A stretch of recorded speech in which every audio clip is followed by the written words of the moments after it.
Hey there guys, Captain 11890 here, how's it going? We're back in Minecraft for a new showcase. This is the counselor, the USS Counselor class, made up by myself. It is a 100% new design, combining several eras.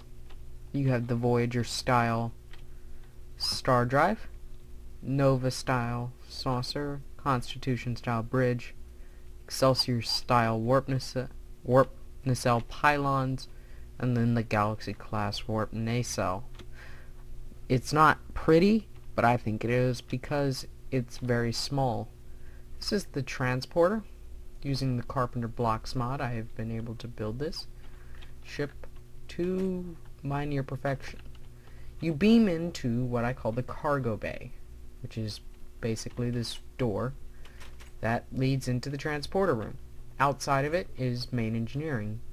You have the main warp coolant strut above you with a main control terminal here, the warp core, more control terminals, and two ladders that will take you up to upper engineering on the upper deck.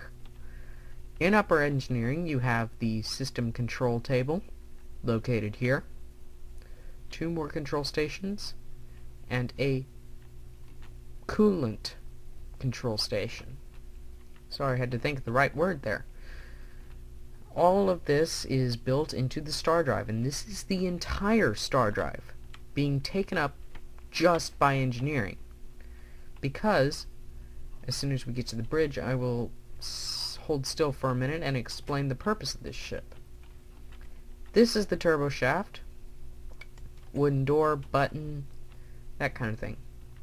Oh, it's night, so you actually can see the ship. This is the observation lounge where the officers would meet to discuss problems. Got a couple bushes. Now, you're probably not going to like this, but this is the crew quarters. As you can see, it's just a lot of beds. Well, that's because this ship is not designed to have several people on it. And you know what? I'm just going to explain its main purpose now. This is the bathroom, by the way, with a shower in there, toilet and sink. Not very private, but, well, it's pretty good. This ship is designed to have a crew of about 20 and is assigned to a major starbase. These starbases normally would have to have larger starships as a part of their defense. We're in the captain's office now, so desk, got a couch for sleeping, and he has his own little private bunk right here. But anyway, back to the design of the ship. These starbases would rely on outside help mostly to defend them, so this would basically be a cannon fodder ship. You have a little lounge for ceremonies and off-duty people with a bartender access back here. There are some blank spaces that I didn't use because I just really didn't want to use them. But anyway, like I was saying, and what we're standing in now is what I call the assembly area. Basically, if you need to brief the whole crew, they just come in here. Right now it's just one massive hallway because I really didn't decide what to do with it. Back to it. I know I've been getting off topic a lot. Since the starbases would rely on outside help, I decided, well, it'd be good to design a light ship that could be used to defend said starships until the larger vessels arrive. So that's what these ships are. They're basically defense ships. A person is wounded, the starbase transports them off. This is auxiliary control, by the way. Has a much nicer captain's chair. It's a lot bigger if I can actually sit in it. Bigger view screen. Control terminals are smaller and people can only stand. And it has its own little viewport for just for basic viewing needs. I just wanted to put in a window there, and that was a good design. So yeah, this is sick bay. Currently there are 1, 2, 3, 4 bio beds, so this ship can function as a medical facility if needed. A CMO office.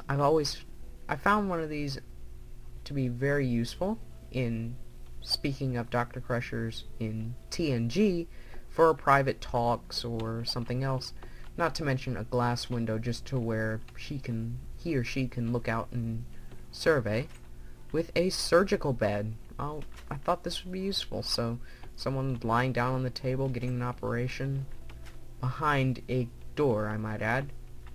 But anyway, since the ship is attached to a starbase, before we go up to the bridge, I'm gonna just run back out here and continue explaining.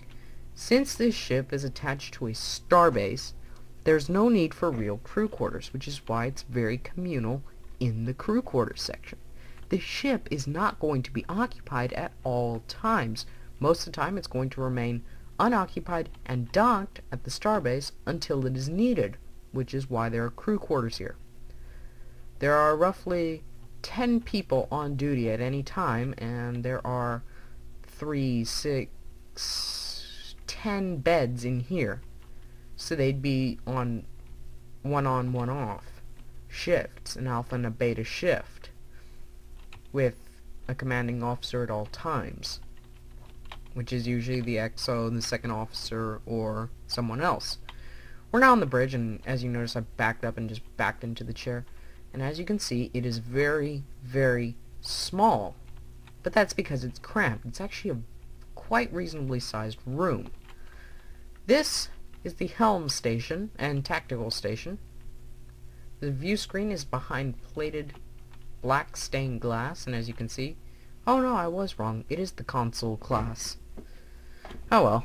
It's the USS Council, and its registry number is NX, which is an experimental vessel used by Starfleet, 94830.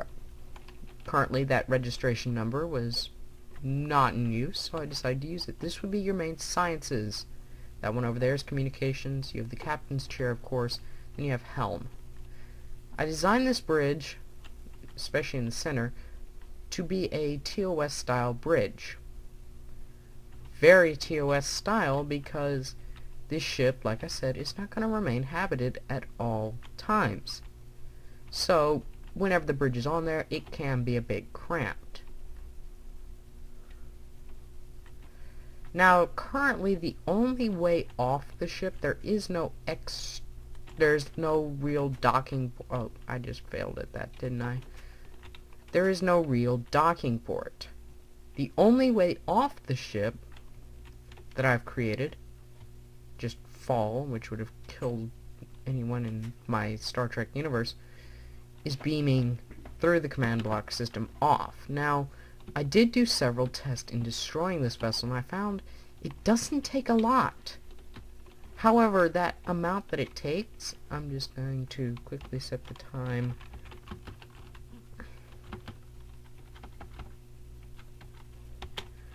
Oh, why did I do that? I forgot it needs 2 extra zeros. Just to where you can see that. Yeah, it's midnight.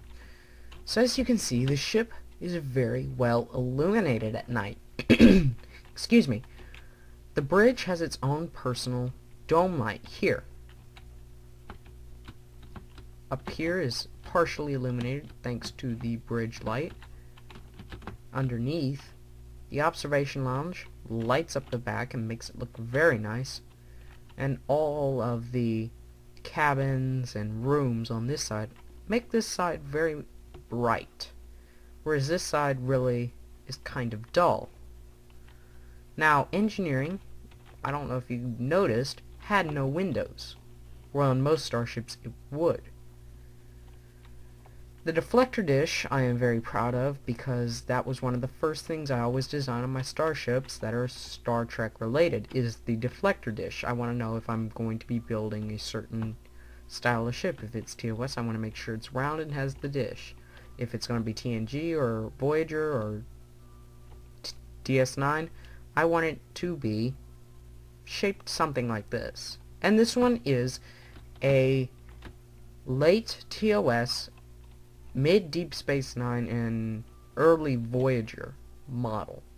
The warp nacelles I feel could have used a bit more effort, but really I'm proud of them as a TNG style nacelle, seeing as I've never built one before.